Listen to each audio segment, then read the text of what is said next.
In this PowerPoint we will discuss location and transformation.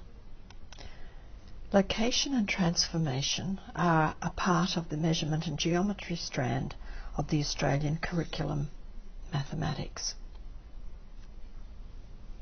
In foundation or prep year, children are to describe position and movement.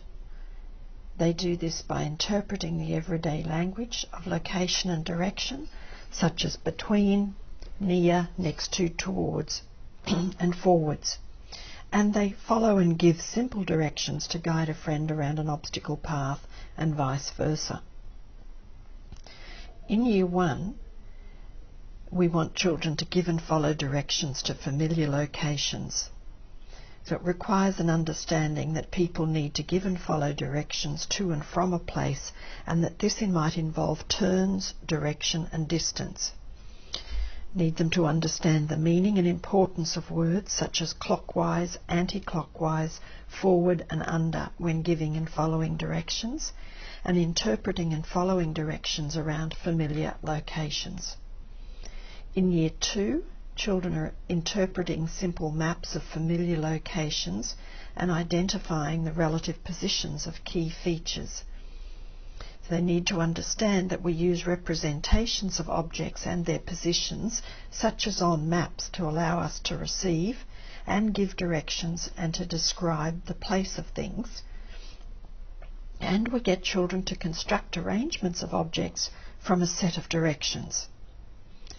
Also, they'll be investigating the effect of one-step slides and flips with and without digital technologies, so they can develop an understanding that objects can be moved, but changing position does not alter an object's size or features.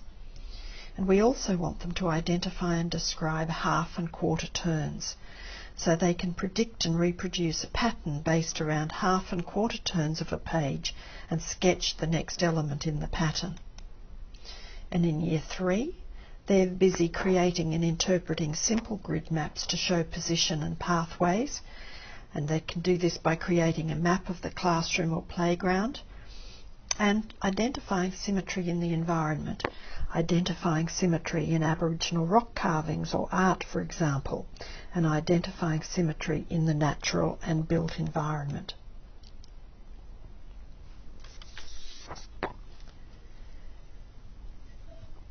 Location is all about the position and movement of objects and people. So, children need to be interpreting everyday language of location and direction, and they need to do that in their daily life.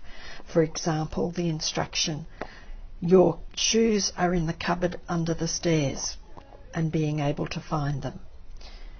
Being not only able to follow directions, but to give simple directions to others, and to interpret and follow directions.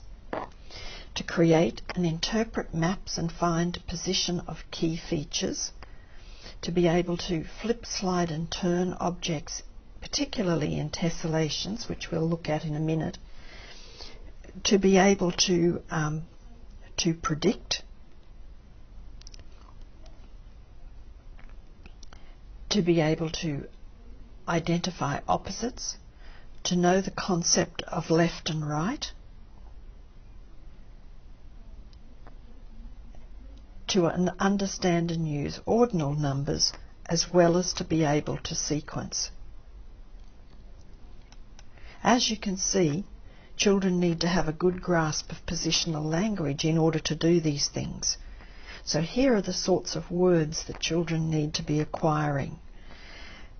To develop positional language with young children, the book We're Going on a Bear Hunt is a good one, not only for teaching positional language, but for the wonderful descriptive language used to describe the way that they're going to walk on their bear hunt. Here are a few more of the words that children need to be able to use and be familiar with. Let's consider mapping activities, because they're a great way for children to use positional features, and it can be turned very easily into something that's an exciting activity, particularly if it's a map for a treasure hunt or a map for a pirate. Children need to be able to use coordinates in order to read and create maps. And to do this, they need to know that there's an x-axis, which is on the horizontal, and a y-axis, which is the vertical line. To get an understanding of coordinates, you need to teach children about points. And points are a specific location in space. An ordered pair represents a location on the coordinate grid. The first number or letter is the x-coordinate, and the vertical one is called the y-coordinate.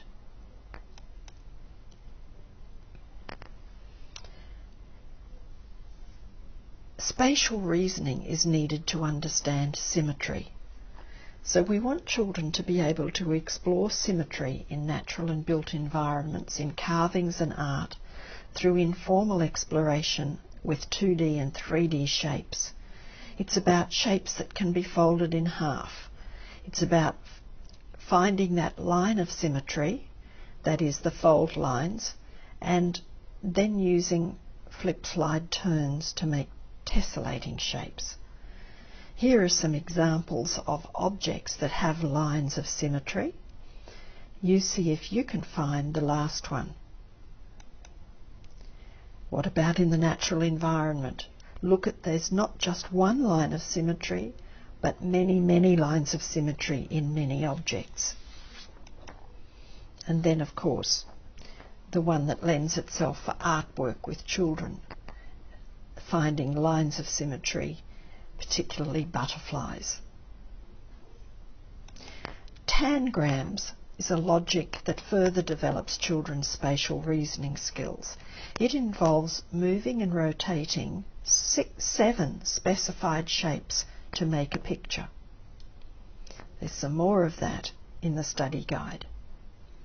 And last of all, children usually love applying their spatial reasoning skills in puzzles and games like tesselating shapes.